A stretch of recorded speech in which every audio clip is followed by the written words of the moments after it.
Hi, Adam Sweet here. Somebody asked in one of the Facebook groups about chords, and I thought I would do a quick 5 minute um, uh, demo video on how you make chords.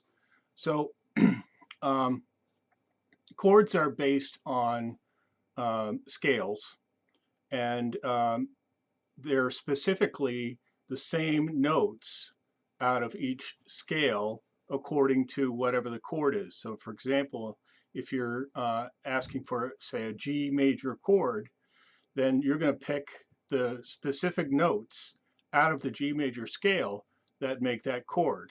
And those specific notes are going to be the first, third, fifth, and octave of the G major scale. So the first note of the G major scale obviously is G. The third note is B, and the fifth note is D, and then the octave is G again.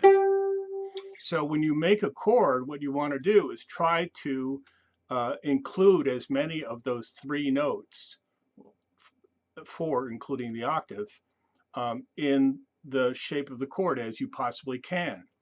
So that's the first thing. The second thing is that you want to try to set up the chord in such a way so that it's easy to remember and easy to play.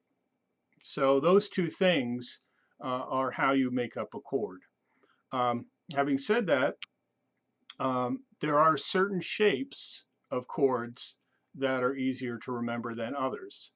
For example, um, this shape where you bar two notes with one finger and then you fret uh, the fourth and fifth octave with your second and third. So this is called the A shape and the D shape. It's also the A minor shape by moving your second finger back one, and the D minor shape by moving your second finger back one. It's also the A7 shape and the D7 shape. So that one shape um, gives you all of those different variations. So that's another thing to look for is specific shapes. All right, so let's do the 1-4-5 chord pattern for a bunch of keys. Let's start with G. So the 1-4-5 chord pattern for the key of G is G, C, and D, right? You know that from your bluegrass days. So G, C, and D. Let's do another one. Let's do D. So the one would be D, the 5 would be A, and the 4 would be B. Sorry, G. So D, B, G. Sorry, D, A, G. There we go. The 1-4-5 chord pattern for C would be C, and the 5 would be G, and the 4 would be F, right? So C, G, F. Okay, so what you got to do basically, I mean, this is the theory for all of this, and it works. All you need to know is what are all the notes of the scale, then what are the notes of the chord that you want to learn how to play. Most chords in bluegrass, Celtic, country, rock, early rock, are basically aligned with the chords that are typically used in Celtic music, and that has a historical reference. Um, Once jazz was introduced in the 1920s, then those genres took on some other types of chords, like 7 chords, 4 chords, 9 chords, and so on. And those numbers just indicate what additional notes are included in that chord. I'm not going to get into any of those chords, but just to say that, they were very common in the 1960s with bands like the Grateful Dead, um, David Grisman Quintet.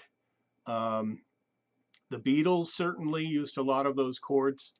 Um, so all you got to do is you got to figure out the notes of each uh, scale, where you put your fingers, and then the 1, 3, 5, or the arpeggio for that scale will be the notes of the chord, and then the 1, 4, 5 chord pattern in that key.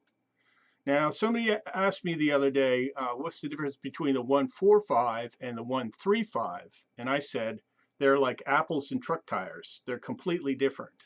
So the 1, 3, 5 are the notes that make up the chord. They're the first, third, and fifth note of the scale, and they make up the chord, what's called a major triad, triad meaning three. And the 1, 4, 5 is a progression, meaning these are chords that you will play while you're singing a song or while somebody else is playing a melody. So the melody or the song goes over those chords or falls as those chords change. So they're completely different. And a lot of people get confused between the 1, 3, 5 of the chord and the 1, 4, 5 chord progression. So just keep those separate. They're completely independent of each other. All right, so I hope this was helpful. And as always, if you have questions, don't hesitate to visit me at my website, which is adamarsuite.net. The sweetmusicstudio.net link still will lead you to my website. And you can, from there, you can send me an email. I'm also all over Facebook, so if you want, you can send me a question through ASO mandolin or ASO fiddle. That's another page that I use frequently. All right, so hopefully this was helpful, and I'll see you online.